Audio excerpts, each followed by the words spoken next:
Sorry உங்களுக்கு ஏன்னா நிறைய டைம் ஸ்பெண்ட் பண்ணி because of my own health problem இல்லாட்டி நிறைய இது பண்ணியிருக்கேன்.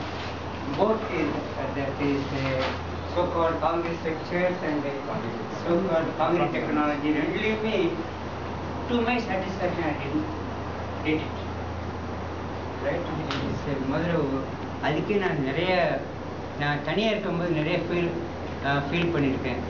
ஸோ அது லாஸ்ட் ஒரு 1 வீக்கில் ரஷ் அப் பண்ணிட்டு இது பண்ண எஸ்பெஷலி காங்கிரீட் ஸ்ட்ரக்சர்ஸ் இல்லைங்களா.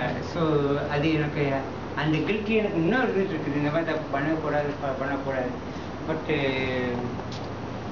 வேறு என்ன பண்ணுறது அப்படின்னு தெரியலை ரைட்.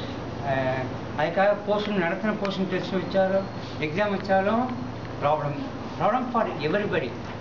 ஸோ அதனால் but you have cooperated right. Concrete technology also அதுக்கும் இது பண்ணுவீங்க. So thank you very much. இந்த பேட்சில் மற்ற பேட்சுக்கு நான் வந்து இது பண்ண வச்சதில்லை. டு மை சாட்டிஸ்ஃபேக்ஷன் அப்படி பண்ணிகிட்டே இருந்தேன். பட் உங்கள் ஜூனியர் பேட்சுக்கு கூட காங்கிரீட் ஸ்ட்ரக்சர்ஸ் அப்படி ஓரளவு ஸ்மூத்தாக போயிட்டு இருந்துச்சு.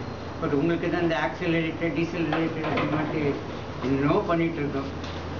நீங்கள் பொறுமையாக கொஞ்சம் கோஆப்ரேட் பண்ணீங்க. தேங்க்ஸ் எல்லாம்.